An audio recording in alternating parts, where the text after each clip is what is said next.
Great news! There's a quick way you can save money. Switch to Geico. Geico could help you get great coverage at a great price. And it only takes 15 minutes to see if you could save 15% or more on car insurance. Go to geico.com today and see how much you could save. A career-high 20 points for Justice Winslow. And Eric, Winslow was always on the radio. How? What was he got? What's that? He usually goes on the radio, sometimes on the radio after a Heat win. Where is he now? Justice Winslow is in the Fox Sports Sun winner circle alongside Jason Jackson. That's how you tee it up right there, Tony. Practice makes permanent. You know, perfect practice makes perfect. No team has played more road games, 30, than Miami. Matter of fact, the rest of the way, including tonight, 18 games at home and 11 on the road. The Heat want to make the playoffs. They're going to have to win more consistently than they have thus far on the home court. Right now, the rest of the way, counting tonight, he'd have 7 more home games than they have away games. Eric, since I got that most improved ballot the other day, like we all got ballots, I've been asking people in the NBA, what do they think of who the most improved players are in the league? And some of the people have mentioned Richardson, Josh Richardson's name. You can't be most improved. I know, but I'm just saying because of what happened, the way I'm telling you what they told me. You're right, he can't win that award, but he improved since the beginning of the season. Tony, the Clippers was just a game out of the playoff race behind Denver in the West. They're obviously looking at a major rebuild, losing Chris Paul and trading Blake. And it's clear Stan Van Gundy feels that's a deal that could get his team into the playoffs, but they gave up a lot. They did. And guess who plays at Detroit tomorrow night? Cleveland. The Clippers. No, Cleveland plays.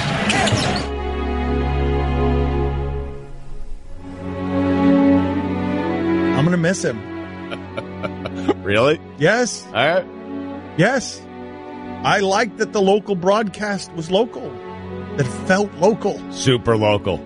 Those two guys, super local. You're right about that. You know how much I like Miami? I feel like what we just did was really funny and also unbelievably mean. Yeah.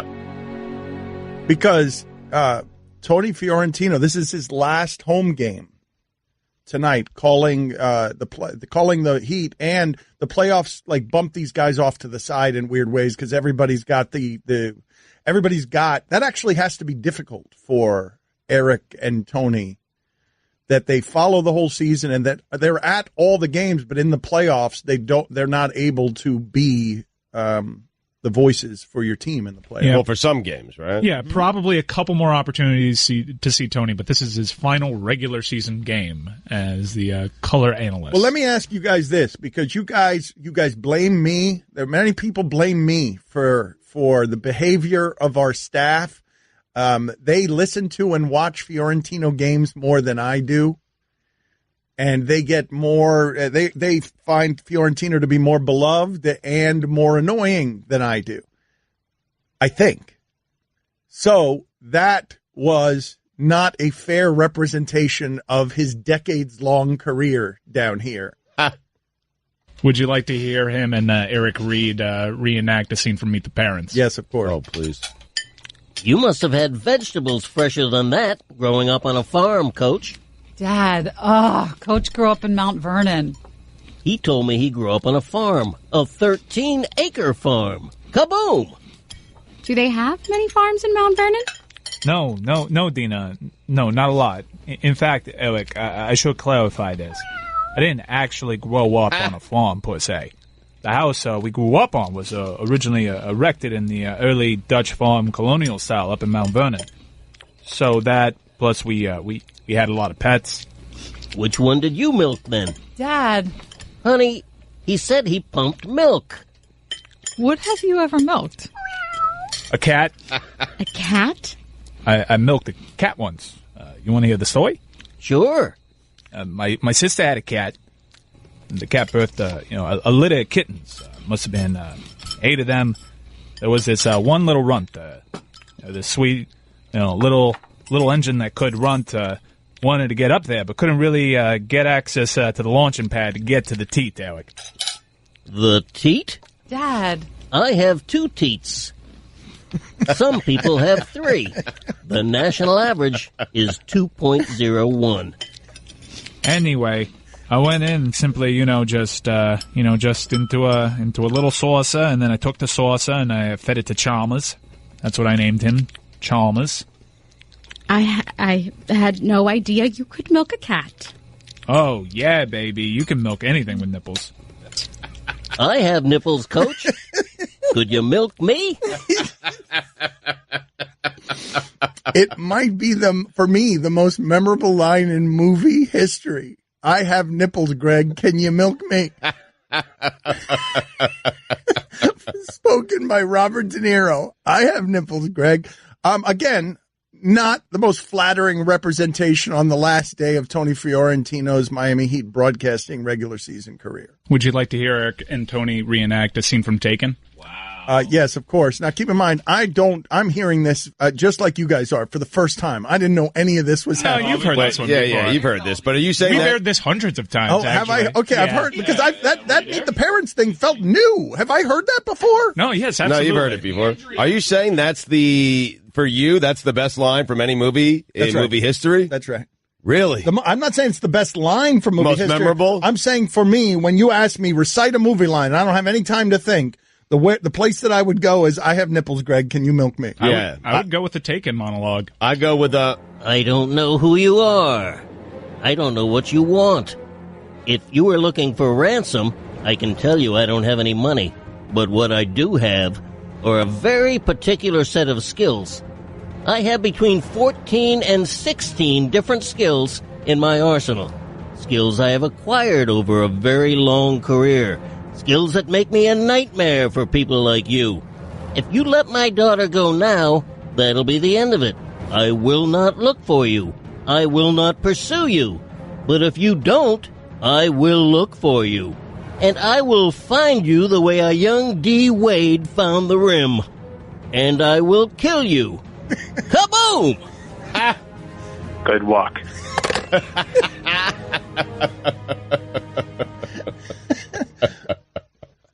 Have they decided yet who's replacing him? Is that a decision that's been made? Yeah, Crotty, long ago. Yeah. Oh, okay. Who's doing radio now? No, I thought maybe because they had Karan Butler and everybody don't they have LaFonso Ellis trying out for stuff? And they had all those people try out for stuff. Oh, and it's been decided? Yeah, Crotty was given the job months ago. Okay. Yeah. Riley's really weird about retiring things, jerseys. Like, you think he's going to do something big for Tony Fiorentino? I think he will. He's like a Heat lifer, well, Heat they family. should do something tonight, right? They should. The Miami Heat should do something with a montage tonight, and people should montage? Perhaps they would want to play a scene of Eric and Tony reenacting a scene from Titanic. Yeah, sure, maybe.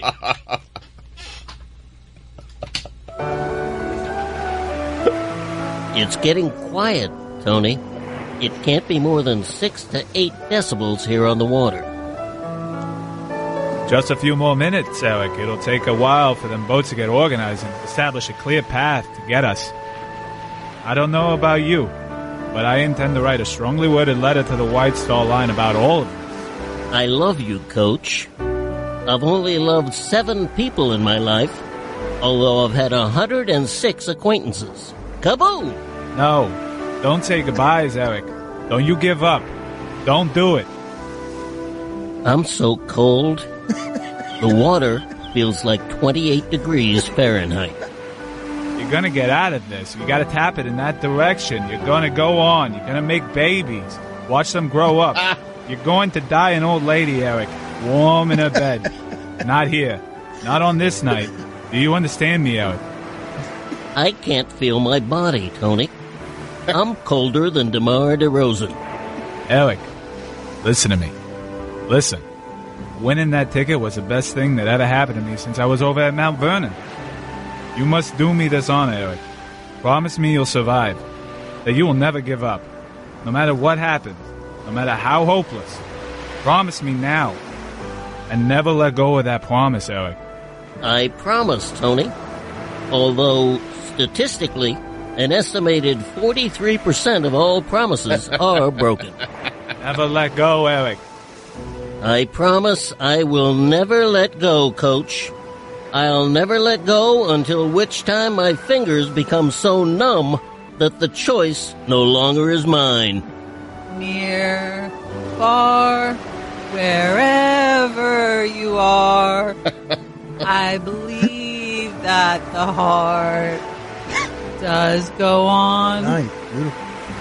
Once more, you open the door. Is DiCaprio is Tony singing to the bottom of the sea here? Go on and on.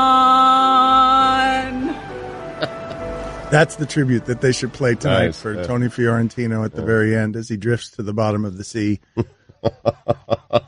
to be a front office ambassador and be a voice for basketball in this community for as long as he likes to be. I don't feel like we're applying the proper reverence to what's happening here. A local broadcasting hero. Really? I mean, A hero? name all the guys. Name them in the history of this town. Right. That you associate with a team. Is it Jim Mandich? Jim Mandich, Dolphins, Eric Reed, Heat. No, but hold on a second. Hold on. I'm saying in the history of this market, Yeah. broadcasters affiliated with a team. It's kind of Tommy Hutton. It's kind of these two guys. Right. It's Mandich. What else? Like Josie with the Canes. maybe Goldie with the Panthers. Maybe Moeller. There aren't many. Hey, you're right. Dr. Jack, when you look back on it, it actually really wasn't that long, but he voiced so many of, we're now second generation Heat fans now. There's second generation Miami Heat fans, and Dr. Jack for that first generation was the voice. Yes, and Dr. Jack for that first generation was also universally beloved. Like, that was a weird thing. That never happens, where your broadcaster's just a guy, man, I want his analysis. It's solid. I'm not questioning anything he's saying. He's fun. I like him. That's the standard. And that's the hard job that Tony Fiorentino was hired to fill. And so you can't fill it that way. Nobody who can fill it that way. You got a guy who's 80 years old who was like, before he passed, he's sitting there doing all these years of swimming. At 80 years old, these miles of swimming every morning that he's doing. Everybody, you can't replace that. It's impossible to replace that. Well, they really struggled for several seasons trying to replace it. There was a sort of revolving door. Fratello was in and out of there. Ed Pickney was in and out of there. Fiorentino was one of those placeholder guys, and Fiorentino just ended up getting the job. Fellow Ramirez is there for a portion of this population. It's a small portion, but Fellow Ramirez is absolutely that. Pineda might be too. Some people are asking for hockey calls here now that they're getting nostalgic. Do you have any Randy Moeller? Do you just get a batch of the Randy Moeller It's goal not call? his day. It's not his day at all. It's Tony's day, man. I mean, but I'm always willing to go to the goal call. You're going to honor Tony by playing someone else's calls? I mean, jeez. And when you say people, yeah, it's a few texters. They heard Randy Moeller's name, and I'm assuming they're not bots. When he retires or moves into another part of the organization, he can have his day. But today is a day for respect. Right. I mean, even tomorrow would be fine on Moeller, right? Even tomorrow, perhaps, although we'll still be emotional. So what you thought you were doing with Titanic, Taken, and can you nip, I have nipples, Greg, can you milk me? You thought that was respect. That was honor. Yeah. Hi, everyone. Stugotz here. Support for the Dan Le Batard Show podcast comes from our friends at Rocket Mortgage by Quicken Loans. Chances are you're confident when it comes to your work, your hobbies, and your life. Rocket Mortgage gives you that same level of confidence when it comes to buying a home or refinancing your existing home loan. With Rocket Mortgage, you can apply simply and understand fully so you can mortgage confidently. To get started, go to rocketmortgage.com/Stugotz, STUGOTZ. Equal housing lender, licensed in all 50 states, NMLSconsumeraccess.org number 3030.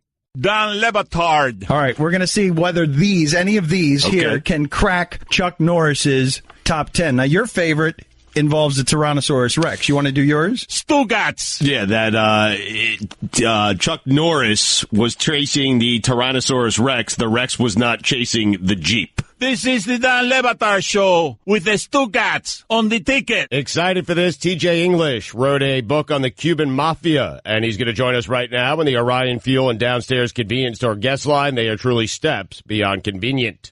His new book, The Corporation, an epic story of the Cuban-American underworld, is available now. TJ English is with us on ESPN Radio. So, okay, let's start here. Why'd you write this book, TJ? And thank you for joining us. My pleasure. Because it's a tremendous story, first of all, almost a larger-than-life story. And what you say, that it's a story that was untold. It's kind of a hidden history. I would say important history, essential history, not just in regards to the Cuban-American experience, but really the American experience in general. So I've had a fascination for a long time. In fact, I wrote a previous book, Havana Nocturne, that dealt with the revolution and the mafia in Cuba in the 1950s leading up to the revolution. And so this book in many ways is a sequel to that book. It's a continuation of the underworld, the criminal underworld's involvement in Cuban history and Cuban-American history. For the people who don't understand, what you're uncovering here is a Cuban mafia that most people didn't know existed before. Yes, exactly. The leader of this organization was a man named Jose Miguel Batard, who had been a vice cop in Havana in the 1950s. He'd served as a bagman for the mafia figures in Cuba, Santo Traficante and Meyer Lansky. He delivered money from the mobsters to the presidential palace of Fulgencio Batista. So he had established mafia connections back in the 50s, and later he became involved in the Bay of Pigs invasion. But do you tie all of this to The Godfather? Do you tie all of this to the movie making, to the story, to the idea that all of this passed through the themes in The Godfather, the movie? Well, absolutely, because Jose Miguel Batard was fascinated with that movie. Many people thought he was walking around doing an imitation of Marlon Brando as Don Corleone. He saw that story as his story, and he modeled his life and his criminal organization accordingly. How so? Well, he called himself Il Padrino. He saw himself as the Godfather. He saw himself as a cultural figure who was trying to take care of his people. That's what he told himself. Of course, he was involved in criminal activities stemming mostly from bolita, the simple little gambling game of bolita, betting the numbers racket, law enforcement calls it. He started this in Union City, New Jersey, and created an empire out of it. But he never saw himself as a gangster. He saw himself as a community figure, a godfather. But was he? A lot of gangsters think that. I mean, we did that with Denzel Washington in Training Day. American Gangster. A lot of gangsters think that. Pablo Escobar did a lot of good things. He also killed people. Like, where are we with this? Yes, but let me say this about Jose Miguel Batard. He was a true hero in the Bay of Pigs invasion. I did a lot of investigation on his role in the Bay of Pigs invasion. He saved the life of a dozen of his men. It's kind of a legendary incident. This is a man who was a legitimate war hero, so he did have some admirable. But he was also a mafia boss. Yes, and a killer. This is a very violent story. This organization, this Bolito organization, sort of became a victim of its own success because of the profits that were being generated. Greed kicked in, and it ultimately became very violent. Killer how? How was he a killer? Again, the new book, The Corporation, an epic story of the Cuban-American underworld, is available now. I did not know a Cuban mafia existed. This is the first time I'm learning of this. Killer how?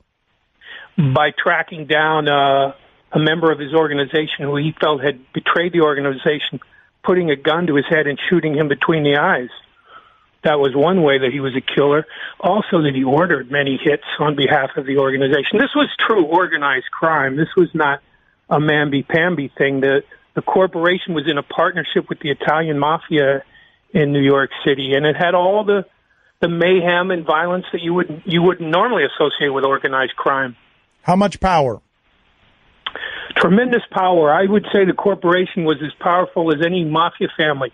Not as powerful as the mafia in general. You know, mafia has 5 families in New York and families all around the United States. The corporation didn't have that, but they were as powerful as any mafia family, and they basically had total control over the numbers racket, the bolita racket, the gambling racket, and that was incredibly powerful. Can you explain to us, again, TJ English with us, his new book, The Corporation, An Epic Story of the Cuban-American Underworld, is available now. Tell us what you think are the most interesting details that you uncovered. Well, part of what makes the Cuban story so fascinating, and I've written a lot about organized crime and approached it from different ethnic points of view. I wrote a trilogy of nonfiction books about the Irish-American underworld. I'm Irish-American myself. What fascinated me always about the Cuban experience was that this story takes place in the shadow of the revolution, the residue of the revolution, what was unleashed by the revolution and the reaction to it.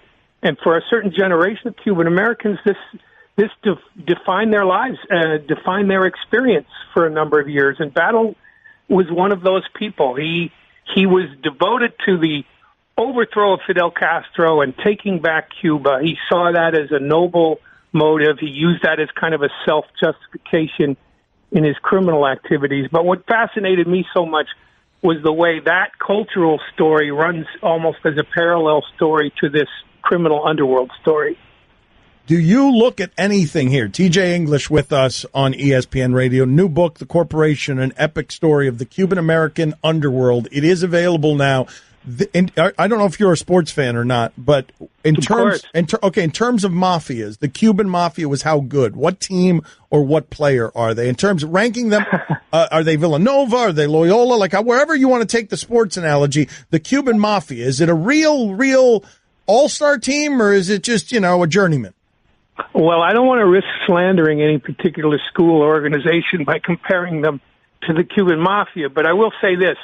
They were a very talented organization that was also very volatile, and they had trouble controlling elements within their team.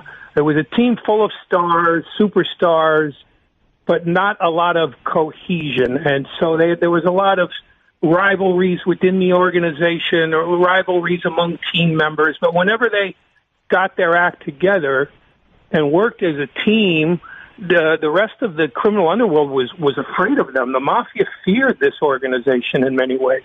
So Arizona. Yeah, the University of Arizona. That works. Or Louisville. Okay. Yeah, or Louisville. Both of those work. Yeah. TJ English, new book, The Corporation, An Epic Story of the Cuban-American Underworld. It is available now. Thank you for joining us, TJ. We appreciate it. Thanks for having me. It was fun. Next. You're holding up the line, ma'am. What did you say? You're next in line for the water slide, ma'am. Feet forward and enjoy the ride. Okay, dearie. This does look fun. Whee-oh! You melted me. I've melted. The Wicked Witch of the West on a water slide? Surprising. What's not surprising? How much you could save by switching to Geico. See what you've done. Oh! Geico. 15 minutes could save you 15% or more. Dan Le Batard. 561, eat it! Stugotz. Eat it, 561. This is the Dan Le Batard Show with the Stugotz on the ticket. Mike, how'd that one go over? I'm avoiding much of the poisonous internet. How did that interview go over? I did not know there was a Cuban mafia. I am getting an occasional text here saying that my tone was bad during that interview, that I was deposing. Yes.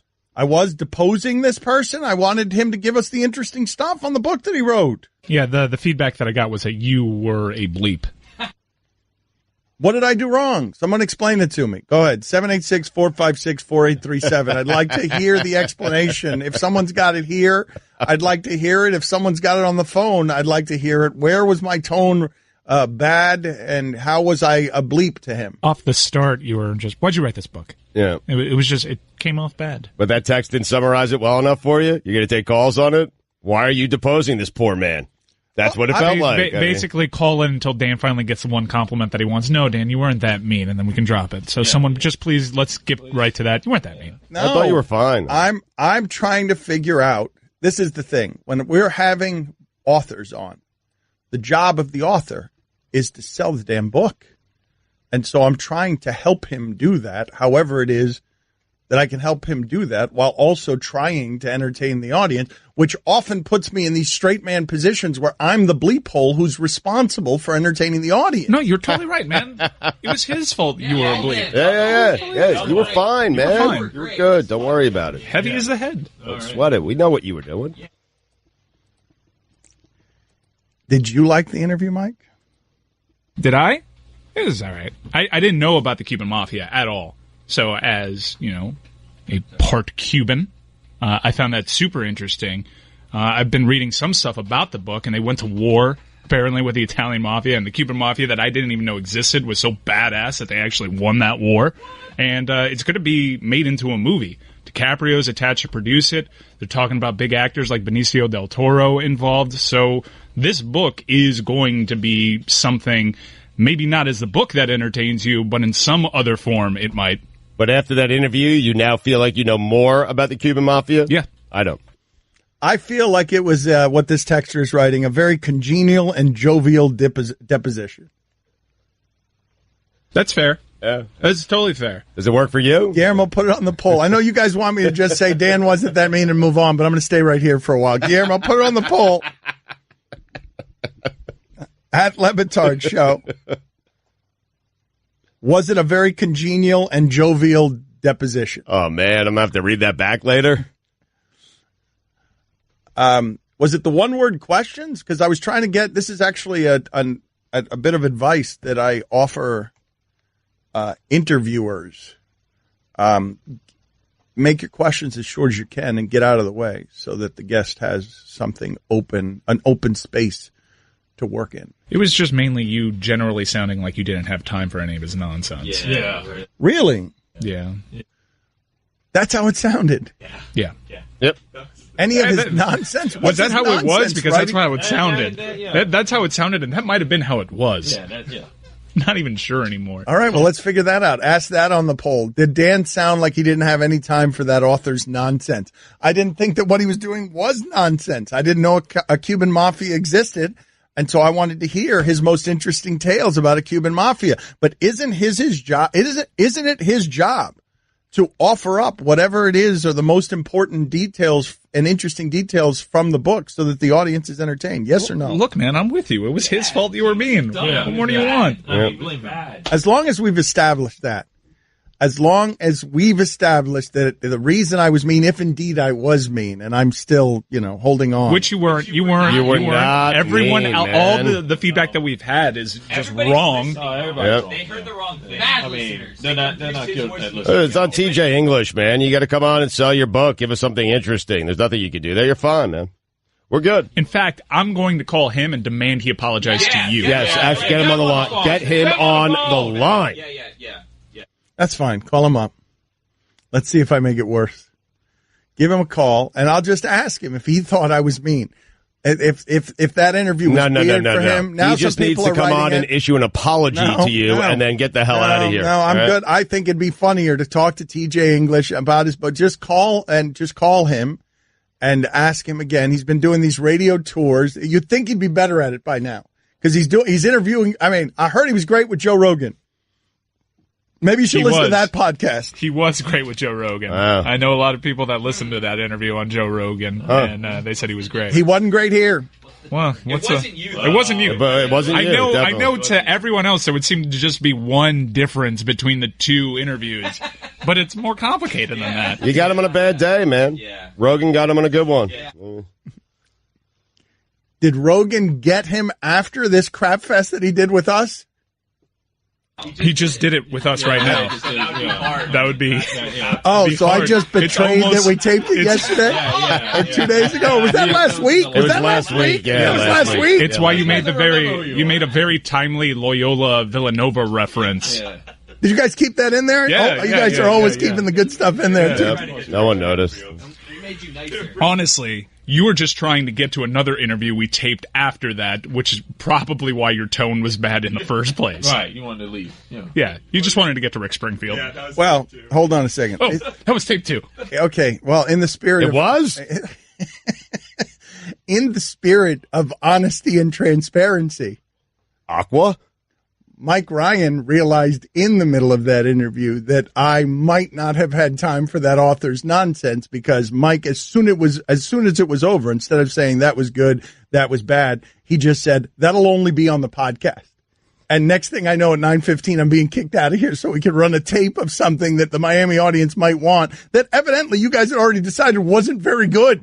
Well, because the response to me saying, you want to just put that in the podcast was like, no, do it for Miami. Put it in the Miami local hour. So I was like, there's something to that. Our audience is mainly Cuban-American down here. So if it's one of those like, hey, look, if you would like some more information, go listen to the Joe Rogan interview because you'll get more there. Now, people are saying Rogan spent like 3 hours with the guy. It's a fascinating topic. We didn't do right by him. Oh, man. We didn't do right by him. But we should have played back Rogan's. Do we have that? Let's do it the next 3 hours. We got 3 hours from 10 to 1. I got a nice space for it. 10 to 1. I'll go to the Clevelander bar here. We can all go to the Clevelander bar. 10 to 1. Let's just run the Joe Rogan experience. The gringo interviewing a gringo about Cuba and the Cuban mafia that the Cubans didn't know about. Guillermo, you didn't know bleep either, right? I mean, no, but I know Cubans. Not surprising that there was organized crime involved. I just didn't know that they were that good. Yeah, that they were that organized is surprising. That the crime was organized. No, this is the part that's confusing to me, and the reason I didn't know it could be so. I knew we had the crime down. It was the organized part of it that I knew we had a problem with. Now, when he explained how things fell apart, that also made a lot of sense. You do realize, right, that if you hired in this age a Cuban-American hitman, he would show up late. Yeah, because we're not good at organized. We're good at loud. We're not. The Cuban-American professional hitman is also not quiet. He doesn't even bother with a silencer. Oye, hacer. Oye, dale. Afilador. Pistolazo. Bang, bang. Afilador. Yeah, how can you have organized crime if you're always an hour late? If you're never organized. The reason I didn't know about the Cuban mafia is because they were disorganized crime. They had the best disorganized crimes. So disorganized that people don't even know about it. All they would do is get caught. Stugotz of mafias, I mean. This movie with Benicio del Toro, who plays brooding badass pretty well. I don't assume that he's playing that, but I guess that this is Sicaro feeling, what they're doing if they're putting Sicario. Yeah, big fine. That is a fine? Yeah. It's not Sicaro. It's not Sicaro, no. Sicario. That is a fine. Yeah. By the way, the book is The Corporation. I know we mentioned it in that interview, but if you're just joining us, The Corporation. The game was Loyola Villanova. It wasn't even, was it? Did Loyola? No, Loyola lost to Michigan. No, it was Michigan, Villanova. Yeah. What's happening? I think fine, by the way. I think it's funny that of all people in the world, surrounded by you, of all people in the world, are criticizing Tony Fiorentino's broadcasting. Whoa, criticizing. What are you talking about? Criticizing. Like specifically me, you're saying? Like, all of us. Oh. I understand. Look, part of me feels guilty. Part of me feels guilty, but we are celebrating a man that has brought us a lot of joy. I'm going to miss him. I'm going to miss him terribly. Yeah, baby. You think Eric is? That's a good question. Yeah. Put that on the poll. That's a good question. Wow. Is Eric Reed secretly happy that John Crotty is his new wingman?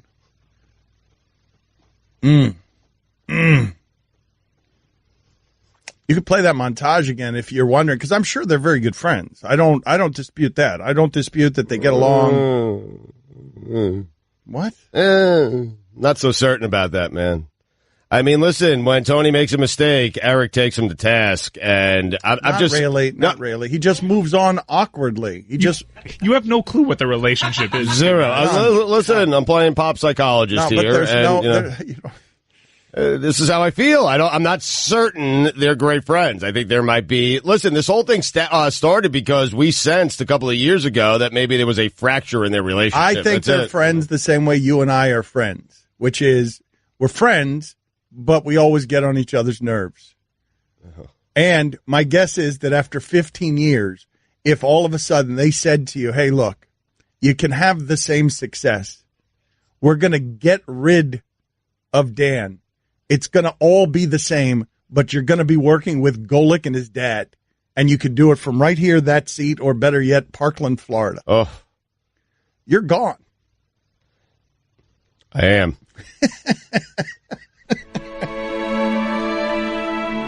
A career-high 20 points for Justice Winslow. And Eric, Winslow was always on the radio. Now, what's he got? What's that? He usually goes on the radio, sometimes on the radio after a Heat win. Where is he now? Justice Winslow is in the Fox Sports Sun winner's circle alongside Jason Jackson. That's how you tee it up right there, Tony. Practice makes permanent. You know, perfect practice makes perfect.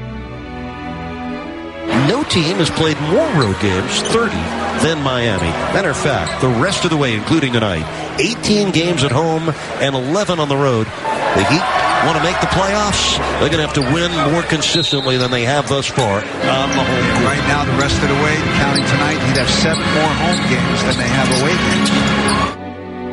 Eric, since I got that most improved ballot the other day, like we all got ballots, I've been asking people in the NBA, what do they think of who the most improved players are in the league? And some of the people have mentioned Richardson, Josh Richardson's name. You can't be most improved. I know, but I'm just saying because of what happened, the way I'm telling you what they told me. You're right, he can't win that award, but he improved since the beginning of the season.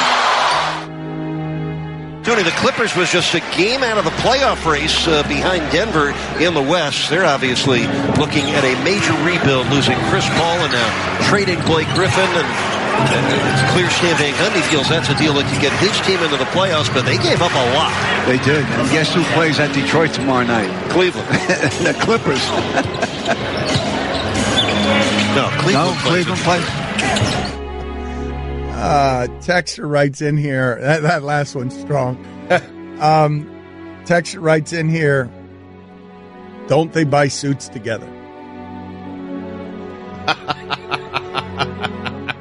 Put it on the poll, Guillermo. If you buy suits with another man, are you friends? Are you automatically friends? If you get paid to buy suits, are you? No. If you just go and buy suits, no diluters. Right. If you go buy suits with Good question. How do you know they're together when they get the suits? They're together. They're together. They're together. Austin Burke, man. There he is, the king of subtlety. He's always there for you. If you think maybe you're on the wrong side of the line with the sponsor, just toss it over to Stugotz. He'll trample it for you, then leave some feces behind and run away smiling on his way to the bank. Just he'll swoop by, take their money, poop on both Austin and Burke, even though they're one person. Are they one person? You poop on them in their suits, and then run away into the distance, just towards your nearest bank where you could cash whatever live spots you've done for Austin Burke. I'm not certain they're one person. Might be a fine. No, I think Austin Burke is one name. I don't think it's Austin and Burke. I think Austin Burke. I actually didn't know. There's a little thing in between. Yeah, there's a little dash. Yeah. So what is it? So is it a maiden name, Austin Burke? What is it? Is it like? Oh, it could be partners. That sounds like a law firm. I know, but the law firms don't normally have long dashes in the middle of them. That's married names that have dashes in the middle of them. You're not saying an ampersand. You're saying it's not really a dash as much as it is a clover. Yeah. So wait a minute. When is a dash ever a clover? When you want to get creative with it. Yeah, exactly. It's cute. Yeah. It is. It's actually a nice looking logo there. But I think Austin Burke is two totally separate people, Dan. In fact, I'm 99.9% certain that it is. I met them. Guillermo, why are you laughing? No, but you've met them. Neither one of them is Austin or Burke. You dip bleep. You've met them. I have. Came to one of our events. I know, and I know this. A little rude what you just called me. I mean, that was a little too far. I got to be honest, a little hurt. Tip. It'd be great if I was wrong, if their last names were Austin and Burke.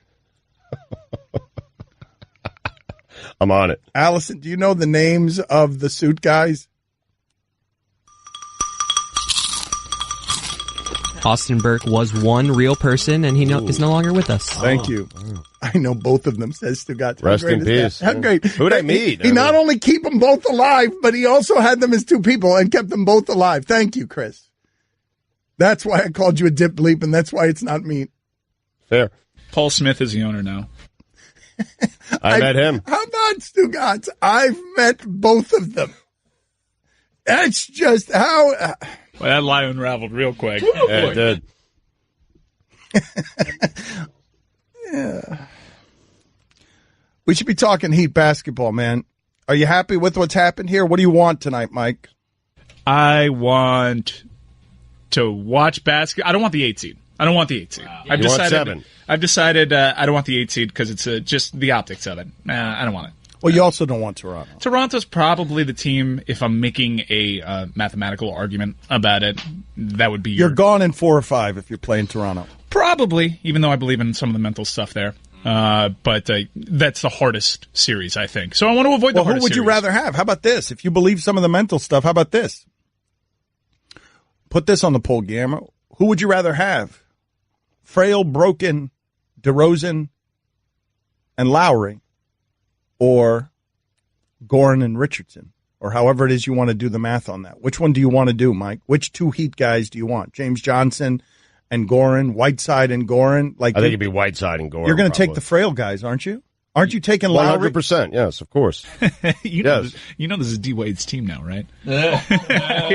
Oh wow, we're doing that. Throw Wade in there. Well, I'm telling you, doing that. We've been doing that. What are Wade's plus minus numbers, and what are some of Wade's numbers team wise? Because my eyes might be lying to me, but I feel like when they put Dwayne in, they are losing stuff. Like that. Even when he's winning games at the buzzer, huh? Yeah. How many of those has he done? I mean, multiple clutch shots, big time. The free throws. I mean, he won one game 3 times. I don't even know how that's possible. That was the Philadelphia game. I don't think you have any others. I think you're thinking of him winning 3 games just because he won that one. Might be what's happening there. Because I remember him losing the Nets game. That I remember. I remember being 3 wins. I remember being at home and Spoelstra just continually dumping the ball to Wade and be like, "Please win it for us." And Wade like throwing elbows and legs and throwing it at the bottom of the rim. His plus minus is plus 3. 3 rings. I mean, you. What happened? You. What'd I do? Wade hates the show because of you as much as because of me. Whoa. I left town because of you. Yeah, Stugotz didn't write the article that ran him out of town. You don't know that.